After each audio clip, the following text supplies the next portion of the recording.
दोस्तों नमस्कार। नीतीश कुमार कितनी भी भूल भुलैया में हो, लेकिन राजनीति उनकी रगों में दौड़ती है।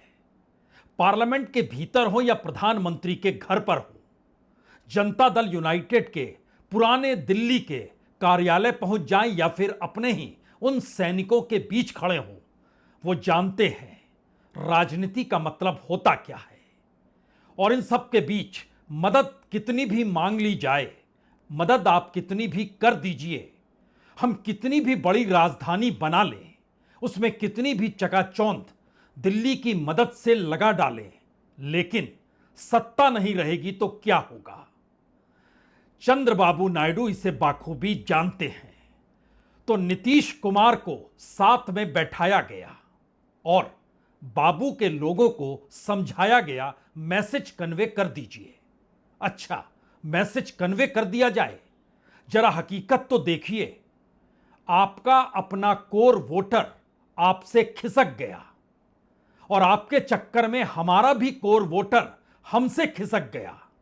यानी जनता दल यूनाइटेड के भीतर के वो सैनिक जो दिल्ली के करीब आ गए, सम्राट चौधरी को बिहार के मुख्यमंत्री की कुर्सी पर बैठा दिया, दिल्ली में मंत्री बन गए। नीतीश कुमार ने विरासत भी सौंपी तो अपने पार्टी के व्यक्ति को नहीं, बल्कि बीजेपी के नेता को सौंपी। सवाल इस दौर में ठहर सा गया, यह क्या हो रहा है। नीतीश कुमार जानते हैं, बाखूबी जानते हैं, महसूस कर रहे हैं जी, और उनके अगल बगल खड़े नेता भी अब महसूस करने लगे हैं। वो ललन सिंह हो या फिर संजय झा हो, कहीं भी उंगली रख दीजिए, इस दौर में हर की जमीन डामाडोल होने लगी है। और पहली बार चंद्रबाबू नायडू को भी यह लगने लग गया कि दरअसल यह हो क्या रहा है। अगर इस देश में जेंजी मुद्दा बन गया, उसको लेकर गृहमंत्री पार्लियामेंट के भीतर जाते नहीं हैं, और ऐसा भी नहीं है वो दिल्ली में नहीं है, वो तो पार्लियामेंट के भीतर हैं। आज भी सुबह सवेरे मंगल मिलन कार्यक्रम में वो पहुंचे, उसके बाद पार्लियामेंट के भीतर भी गए, मकर द्वार से गए जहां पर मीडिया खड़ी रहती है। इस बार चेहरे पर मुस्कुराहट लाने की कोशिश की, लेकिन इससे होगा क्या। कोर वोटर आपके हाथों से खिसक रहा है और अभी भी आप समझ नहीं पा रहे हैं। ठीक है, आप मत समझिए, लेकिन हम समझते हैं। और यह सवाल सिर्फ बिहार या आंध्र प्रदेश के नेता का नहीं है। कमोवेश हर वो राजनीतिक दल जो इस दौर में बीजेपी के साथ खड़ा है, वो अपनी राजनीतिक जमीन बार बार अपने ही पांव से मारकर देख रहा है, बची या नहीं बची। मंगल मिलन कार्यक्रम अच्छा है, हर मंगल को मिलते हैं, बातचीत होती है, लेकिन इस बार तो कोई बातचीत ऐसी वैसी तो हुई नहीं, खामोशी बरती गई। पहली कतार में बैठकर बड़े बड़े नेता मुस्कुराते रहे, समझाने की कोशिश करते रहे कि हमारी इस मुस्कुराहट के पीछे हमारी जीत है। यानी हार में भी जीत, ऐसे ऐसे बाजीगर बैठे हुए हैं। और उस कतार में इस बार एक कुर्सी खाली, कद्दावर नेता की कुर्सी खाली, जिनके खिलाफ दिल्ली में मोर्चा एक दूसरी पॉलिटिकल पार्टी संभाले हुए है, जो मानकर चलती है कि कांग्रेस का वर्चस्व अगर इस दौर में बढ़ गया, जेंजी अगर जाग गया, तो फिर उसके लिए मुश्किल होंगे, क्योंकि चुनाव वहां भी होने हैं। हर राज्य की परेशानी के बीच सत्ता हो या विपक्ष हो, उन तमाम राजनीतिक दलों के भीतर ऐसा हड़कंप मचा हुआ है कि इस दौर में जनता दल यूनाइटेड के भीतर से भी आवाज आई। अच्छा, कुर्मी वोट भी वोट नहीं दे रहे बीजेपी को, इकोनॉमिक बैकवर्ड क्लास वह भी नहीं दे रही, एकमुश्त कायस्थ जो वोट देता था वह भी बट गया, और ऊंची जाति और हिंदू सब तो आपके साथ था, आपके साथ कोई खड़ा क्यों नहीं हुआ। ठसक आपकी ऐसी है जिसके आसरे आप मैसेज देते हैं कि जो चाहे सो करेंगे। तो जो चाहे सो करेंगे, आखिरी वक्त में पटना की बांकीपुर सीट का उम्मीदवार बदल दिया गया। आखिरी वक्त में दतिया में नरोत्तम मिश्रा को हटाकर किसी नए नवेले को बना दिया गया, आप ही चुनाव लड़ लो।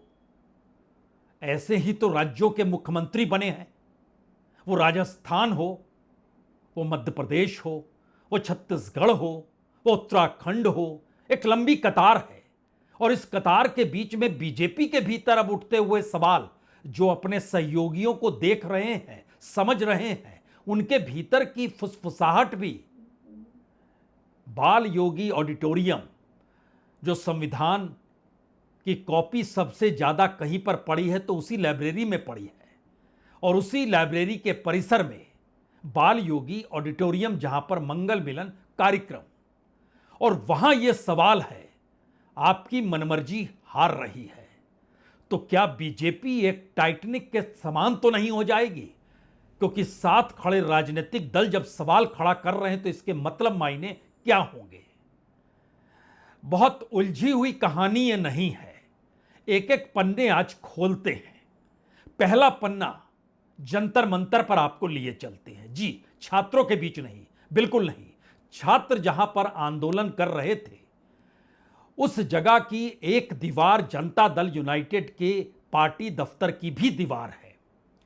उस दीवार के भीतर आज नीतीश कुमार पहुंचे, उनके साथ उनके अपने बड़े सहयोगी जो दिल्ली में मंत्री बन बैठे हैं वह भी पहुंचे। हर के जहन में सवाल है, ये पार्टी नहीं बचेगी तो फिर हम कहां बचेंगे, और हम नहीं बचेंगे तो फिर हमारी हनक बिहार के भीतर कहां गूंजेगी, और हमारी हनक नहीं रहेगी उससे पहले तो बीजेपी की जमीन खिसक चुकी होगी तो हम किसके सहारे रहेंगे? वाकई कहीं टाइटैनिक पर सवार तो नहीं हो गए। एक तस्वीर आपको दिखलाते हैं। यह जनता दल यूनाइटेड का दफ्तर है। यहां पर नेताओं की आवाजाही नहीं के बराबर रहती है। एक लिहाज से आप कह सकते हैं पॉलिटिकल तौर पर ऐसे खंडरों को देखकर लगता है पॉलिटिकल पार्टी है नहीं। नीतीश कुमार पहुंचे, देख रहे हैं। उनकी शिराओं में वही राजनीति चलती बसती है जो भूल भुलैया में सब मान चुके, वह भूल चुके हैं। लेकिन कुछ तो जागृत होगा तभी तो पहुंचे, या फिर उनके सहयोगियों को लगने लगा सब कुछ खत्म, बचाओ अब दिल्ली के दफ्तर से बात शुरू की जाए। बिहार में तो इस वक्त मुश्किल होगी। देखिए पहले तस्वीरें, ये दिल्ली के जंतर मंतर पर जनता दल यूनाइटेड के केंद्रीय कार्यालय की तस्वीर है।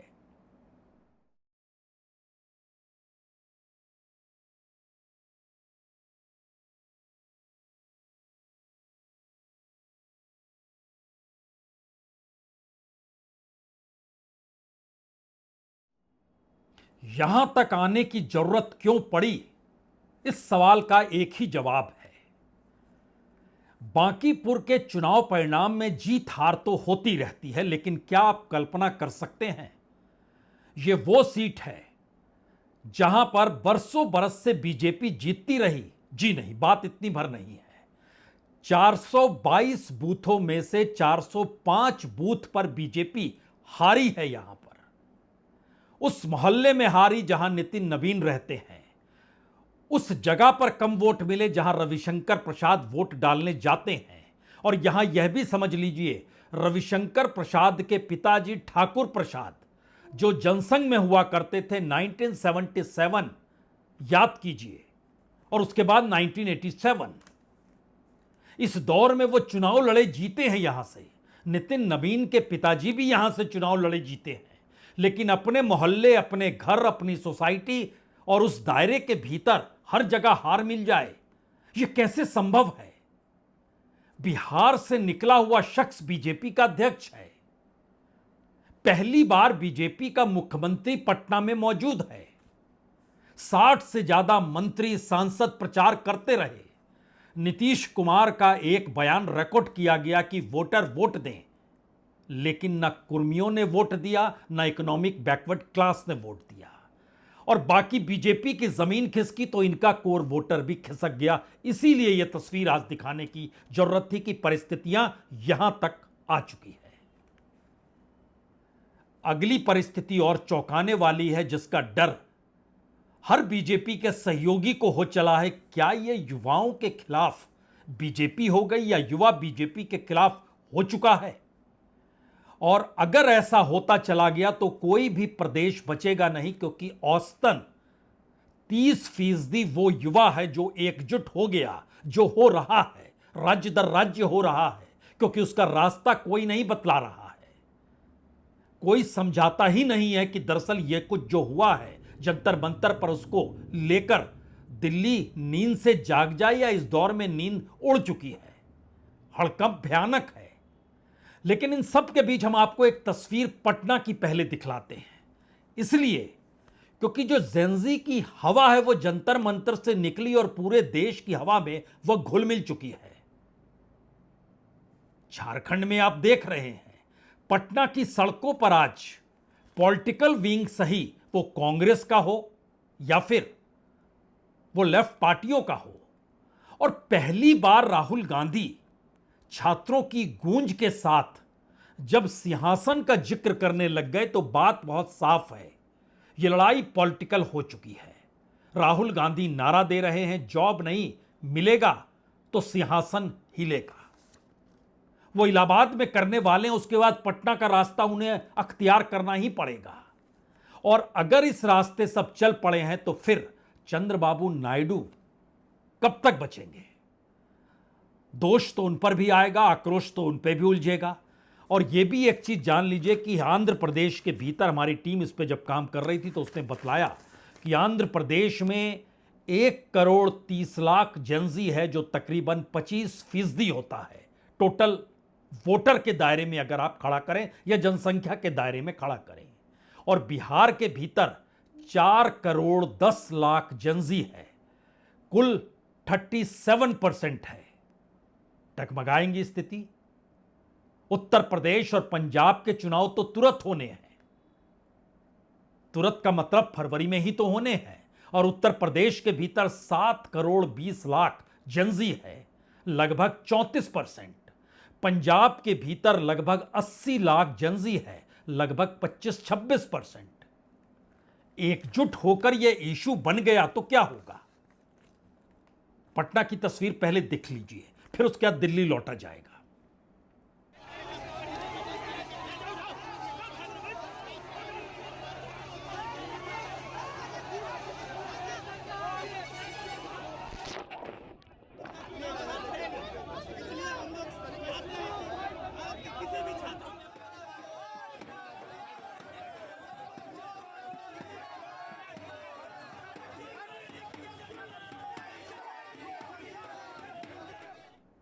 दरअसल ये परिस्थितियां सिर्फ बीजेपी के सहयोगियों को परेशान कर रही है, बिल्कुल ऐसा नहीं है। यह तो बीजेपी को भी प्रभावित करने लगी है। और बीजेपी के भीतर की फुसफुसाहट, जो मंगल मिलन कार्यक्रम है उसमें एक कद्दावर नेता के ना पहुंचने से लेकर उस मंगल मिलन कार्यक्रम के भीतर हार को लेकर जो मंथन चिंतन हो रहा है, उसमें एक चुटकी कोई यह भी ले ले कि प्रधानमंत्री मोदी यानी पार्टी के चेहरे बीजेपी हेडक्वार्टर क्यों नहीं गए? उन्हें तो जाना चाहिए था, बताना चाहिए था। और नितिन नवीन यहीं पर हैं तो इन्हीं के साथ बैठकर मशविरा क्या वो आने वाले वक्त का कर लेंगे? क्या कहीं ऐसा तो नहीं कि इस दौर में मोदी और शाह की जोड़ी ये मानने लगी है कि दरअसल बीजेपी तो उनके साथ रहेगी, वो कितनी भी बद से बद हालत में आकर खड़ी हो जाए, क्योंकि कोई दूसरा नेता है नहीं। तो ऐसे में जो बीजेपी के सहयोगी हैं उन्हीं को साथ रखा जाए और इसमें कोई कोताही नहीं बरती जाए, क्योंकि इस दौर में बीजेपी की अगर सत्ता का परीक्षण भी आप करेंगे तो आप जरा सोचना शुरू कीजिए। बिहार का मुख्यमंत्री आरजेडी से आया है, सम्राट चौधरी। बंगाल के मुख्यमंत्री टीएमसी से आए हैं, तृणमूल कांग्रेस से। असम के मुख्यमंत्री कांग्रेस से आए हैं। इस दौर में बीजेपी के जो कद्दावर नेता थे वो गायब हो गए। राजस्थान, मध्य प्रदेश, छत्तीसगढ़, उत्तराखंड, जिसे चाहा उसे मुख्यमंत्री बना दिया गया। आंध्र प्रदेश में चंद्रबाबू नायडू के साथ खड़े हैं। खास तौर से उत्तर प्रदेश में योगी आदित्यनाथ और महाराष्ट्र में देवेंद्र फडणवीस, यही तो दो हैं जो अपने बूते अपने तरीके से खड़े हैं। क्योंकि इसके बाद गुजरात ही बचेगा और गुजरात में किसकी चलती है, क्यों चलती है, यह बताने की जरूरत नहीं। लेकिन पूरे देश के भीतर बीजेपी की मौजूदगी के सारे तार उस दिल्ली के हाथों में है, जो हाथ बीजेपी को नहीं थाम पा रहे हैं। और बीजेपी के भीतर इस बात को लेकर हड़कंप है, हमारा कोर वोटर इस चक्कर में हमसे चला जा रहा है, तो क्या करेंगे? तो क्या सब कुछ अपनी हथेली में इस दौर में मोदी शाह की जोड़ी दबाव चुकी है और बीजेपी के भीतर फुसफुसाहट है और बड़े सवाल उनके अपने सहयोगी उठा रहे हैं। नीतीश कुमार को आज बुलाया गया, आइए मिलते हैं। पार्लियामेंट के भीतर जहां प्रधानमंत्री बैठे थे वहीं बुला लिया गया। मंगल मिलन कार्यक्रम में जो टीडीपी के नेता थे उनको मैसेज दिया गया कि चंद्रबाबू नायडू को कहिए सब ठीक है। चंद्रबाबू नायडू से 2 दिन पहले ही मुलाकात हुई थी। उन्होंने पर्ची थमा दी कि देखिए हमको ये आर्थिक मदद चाहिए और इन योजनाओं को लेकर और इन कॉरपोरेट्स को लेकर आपकी सहमति चाहिए। इस दौर में विजयवाड़ा का हवाई अड्डा सबसे बेहतरीन हवाई अड्डा है। तमाम कॉरपोरेट्स के जो भी चार्टर्ड होते हैं वही उतरते हैं और वो सीधे उसके बाद अमरावती जाते हैं जहां पर चंद्रबाबू नायडू से मुलाकात होती है और वो दिल्ली में प्रपोजल भेजते। यह एक तरीका चला रहा है, लेकिन राजनीति में बचेंगे तब तो चल पाएंगे। ये सवाल समझाया गया, ये समझाते हुए बुलाकर बताया भी गया। तो नीतीश कुमार को बुलाया गया, चंद्रबाबू नायडू को समझाया गया। तस्वीर जरा देखिए।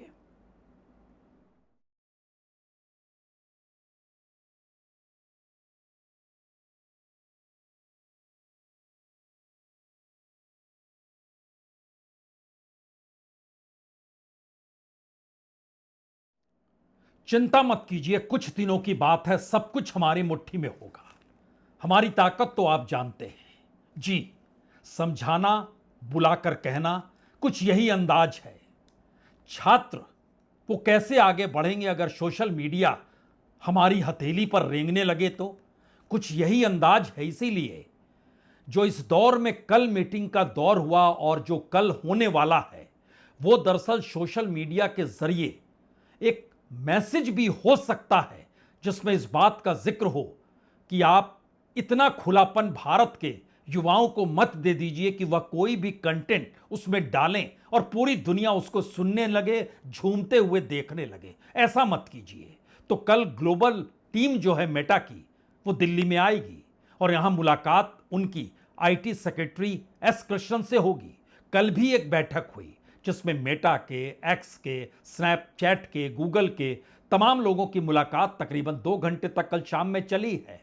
और अब कल ग्लोबल टीम जो मेटा की है उससे बातचीत होगी।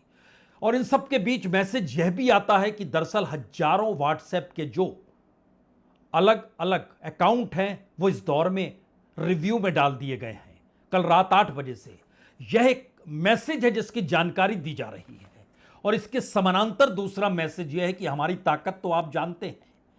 चुनाव में हमें कोई हरा नहीं सकता। इस चुनाव को लेकर आप इतना चिंतन मत मनन कीजिए। यह कोर वोटर का सवाल नहीं है। सारी चीजें हमारे अनुकूल होंगी। क्या नीतीश कुमार समझ गए? चंद्रबाबू नायडू समझ गए? या उनकी अपनी जमीन हिलने लगी है? क्योंकि फुसफुसाहट टीडीपी के भीतर से और यहां तक कि जनता दल यूनाइटेड के एक नेता भी ये कहने से चूक नहीं रहे हैं, पता नहीं कल हमें चुनाव जीतने के लिए इन्हीं पर निर्भर ना होना पड़ जाए। राजनीति के इस खुले खेल को बंद दरवाजों में बंद मत कीजिए।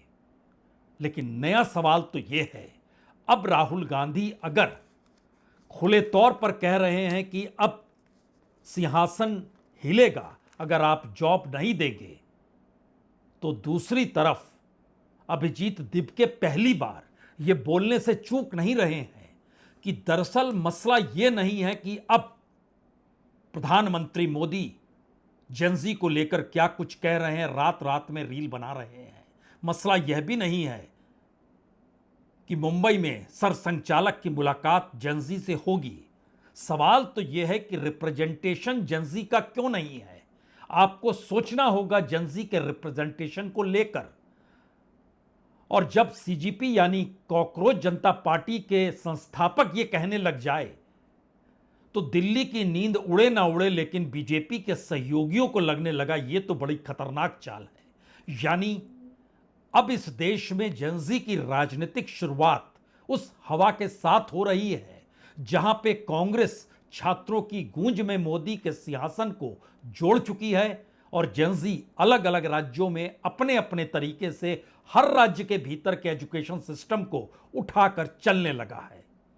तस्वीर देखिए जरा, राहुल गांधी इलाहाबाद जाएंगे, सिंहासन हिलेगा जॉब अगर नहीं मिलेगा। और अभिजीत दीप के क्या कह रहे हैं?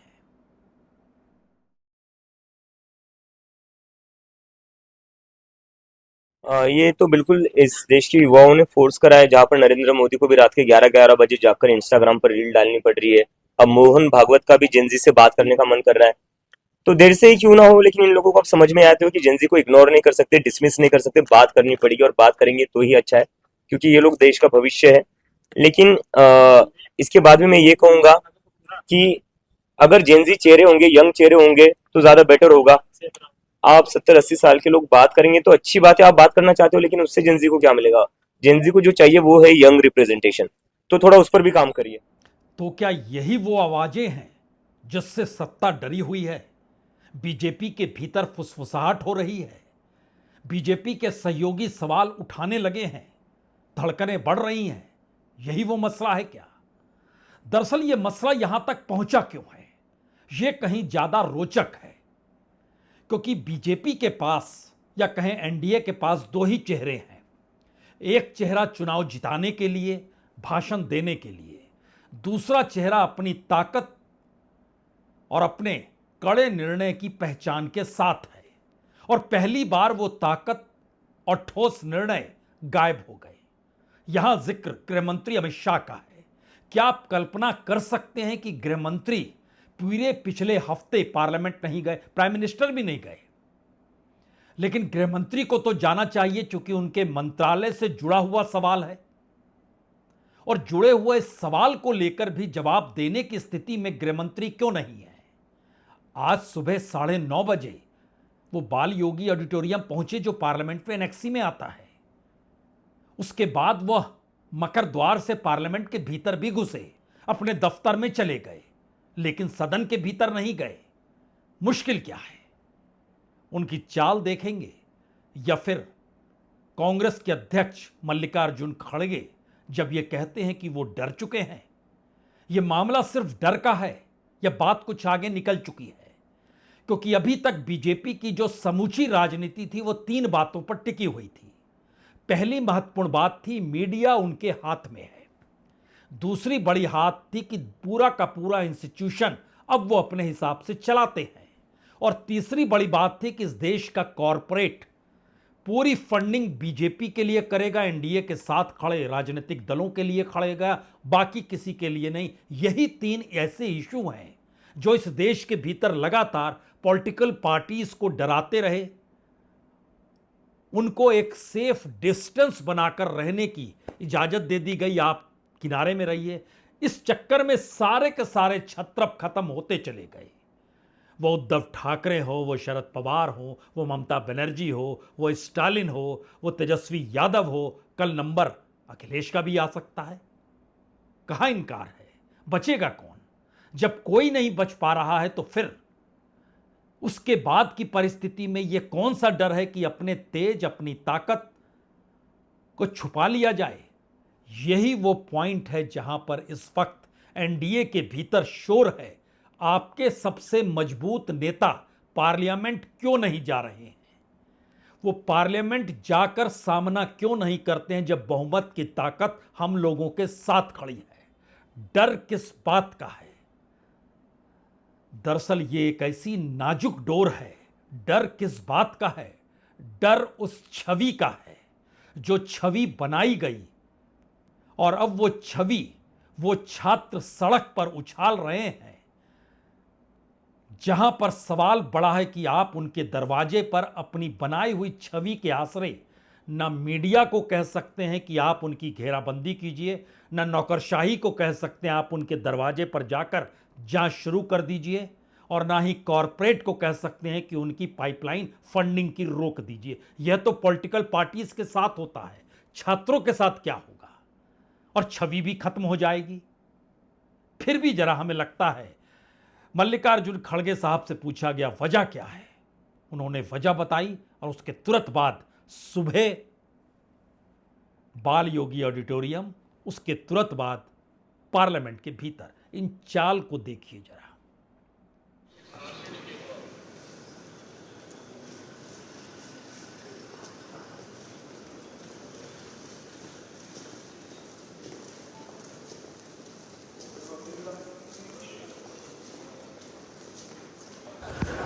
मंत्री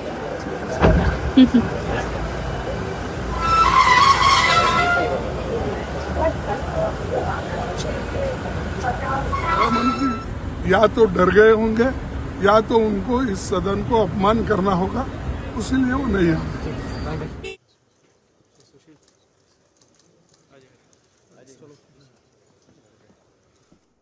दरअसल अहंकार और ताकत का मतलब होता क्या है, ये इस सरकार के भीतर जो कुछ भी है उसको लेकर बीजेपी में सवाल खड़े होने लगे हैं। एनडीए के सहयोगी पूछने लगे हैं और विपक्ष कह रहा है डर चुके हैं।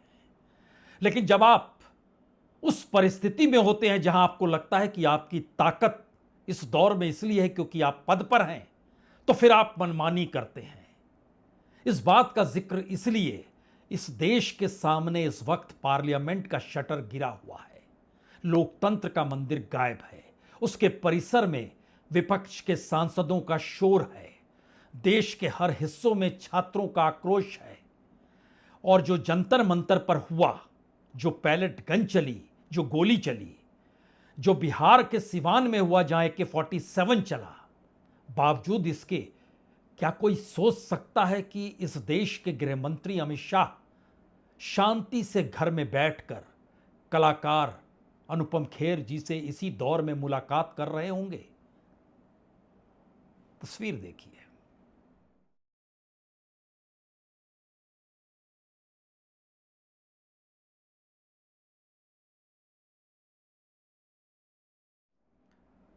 दरअसल इतने शोर शराबे के बीच ये तस्वीर जो है, ये सारी कहानी खुद कह देती है। ये बतला देती है कि सरकार मदहोश है, सरकार इस वक्त अपने हैम में डूबी हुई है। उसके चेहरे की मुस्कुराहट, उसकी चाल अपने अनुकूल वो सब कुछ मानकर चलती है क्योंकि वो सत्ता पर है। और ये आक्रोश पहली बार विपक्ष या बीजेपी के सहयोगियों तक सीमित नहीं है। यह बीजेपी के उस कोर वोटर पर पहला हमला है जो बांकीपुर में खुलकर नजर आ गया, जो दतिया में नजर आ गया, जो इस देश के भीतर बीजेपी के ही जो पूरे वोटर जिनको तैयार किया गया, मथा गया बीते 30-35 वर्षों में, वो सब कुछ एक झटके में कहीं टाइटैनिक में तब्दील तो नहीं हो रहा है। और अगर ये दोनों शख्स यानी मोदी शाह की जोड़ी एक क्षण के लिए हटा दीजिए तो उसके बाद ढहढहा के पूरे बीजेपी का ऑर्गेनाइजेशन, संघ की पूरी सोच, सब कुछ तो एक झटके में गायब हो जाएगा। इन सवालों पर चिंतन मनन कौन कर रहा है? या फिर धीरे धीरे एक फुसफुसाहट दूसरी फुसफुसाहट को जुबा दे रही है और इसीलिए नीतीश को बुलाया गया और इसीलिए बाबू को समझाया गया? नींद तो यहां भी उड़ी हुई है क्योंकि इस वक्त छात्र रुकना नहीं चाहते हैं। वो जान चुके हैं कि वो नॉन पॉलिटिकल होकर इस देश की पॉलिटिकल नैरेटिव को बदल देंगे और जो पॉलिटिकल नैरेटिव बीते 12 वर्षों से बनाया गया, उसकी अपनी जमीन जिन पिलर्स पे खड़ी थी वो लोकतंत्र के पिलर नहीं थे, वो इस देश के जनता के पिलर थे जिसको हड़प लिया गया। लोकतंत्र के पिलर को अपनी धुन पर बजाते और चलाते हुए टकराव इस बार बड़ा है, धड़कनें वाकई बढ़ी हुई है। फिर भी इंतजार कीजिए, जाग जाए सरकार, चलने लगे संसद, जवाब हो, बहस हो, चर्चा हो, रास्ता निकालने की कोशिश हो। अन्यथा ये एक ऐसी अंधेरी गुफा है जिसमें जेनजी हो या जेन अल्फा हो, वो सवालों का जवाब खोजने के लिए सड़क पर आएगा ही। और फिर बहुत बहुत शुक्रिया, बहुत बहुत शुक्रिया।